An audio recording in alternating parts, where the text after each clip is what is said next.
today we just start the second chapter of the history and we just learn it from the NCERT book. Okay, the second chapter name is From Trade to Territory. The company establishes the power. Aurangzeb was the last of the. We just explain the. We just read the. I just read the chapter and also explaining it. So please listen it carefully. And in the net you just find out that there is a this chapter also.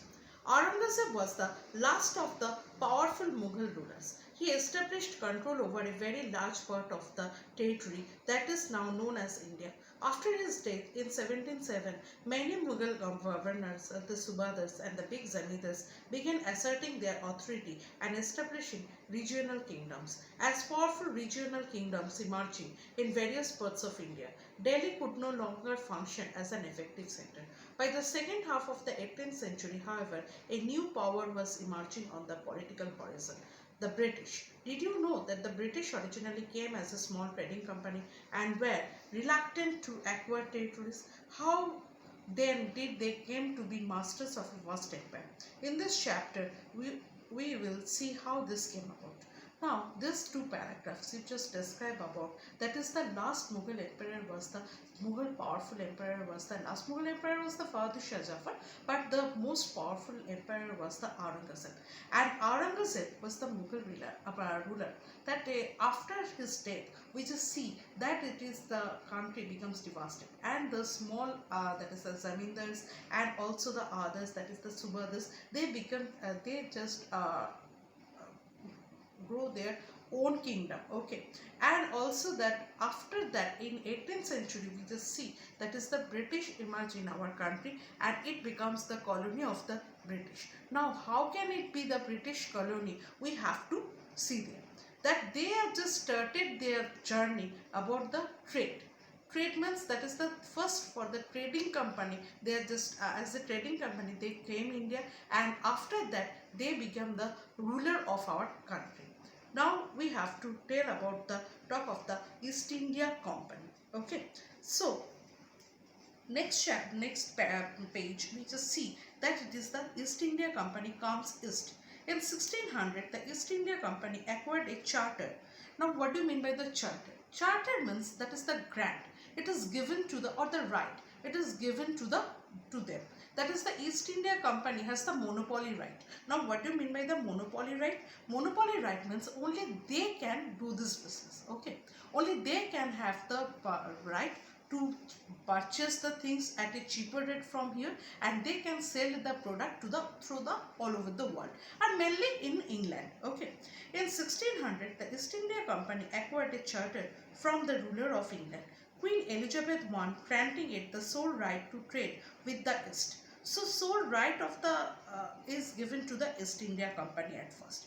This meant that no other trading group in England could compete with the East India Company. With this charter, the company could venture across the oceans, looking for new islands from which it could buy goods at a cheaper price and carry them back to Europe to sell at a higher price. Okay, they just come to here that to purchase the things at a cheaper rate and after that they can sell this product at a higher rate in the or the costly that is the dearer rate at the Europe. The company did not have to fear competition from other English trading companies. So other English trading companies, only the charter is given to the East India Company. So other trading company was vanished. So there is no competition. Mercantile trading companies in those days made profit primarily by excluding competition, so that they could buy cheap and sell here. Mercantile means that is the business enterprise which make profit to that is the to purchase the things at a cheaper rate and to sell the goods at a higher rate. It is called the mercantile. So this is the East India Company is also a mercantile company. The Royal Charter, however, could not prevent other European powers from entering the eastern markets. But the Royal Charter is given to that is that the now in this followed in the England that the only the English company cannot come to the this east for the business purpose. But the European other powers are there also that by the other powers can enter in there. By the time the first English ships sailed down the west coast of Africa around the Cape of Good Hope and crossed the Indian Ocean, the Portuguese had already established their presence in the western coast of India. So before East India Company came, we just see that we can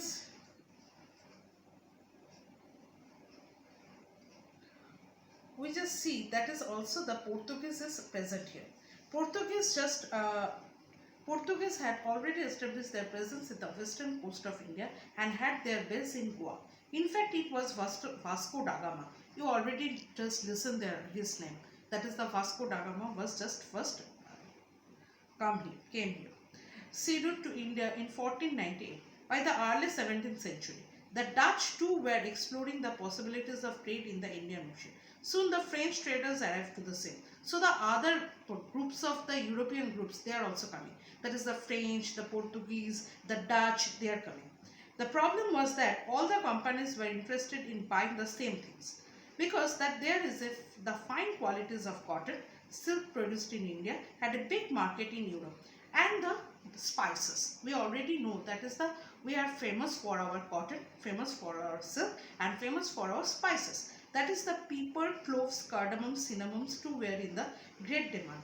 Competition among the European companies inevitably pushed up the prices at which this good could be purchased, and this reduced the profit and could be earned. The only was the trading companies could flourish was by eliminating rival competitors. The urge to secure markets thereafter led to fierce battles between the trading companies. Through the 17th and 18th centuries, they regularly sank each other's ships, blockaded route, and prevented rival ships from moving with the supplies of goods. Trade was carried on with arms, and trading posts were protected through fortification. This effort to fortify settlements and carry on profitable trade also led to intense conflict with local rulers. The company therefore found it difficult to separate trade from politics. Let us see how it is happening. Now, that first it is the fortifiedments, that is the fort was also made to protect the trade. Okay, and also we just see here what happened, that it is they want to smash their enemies. Okay, that all of them just want to sell their own product to the Europe to earn a higher profit.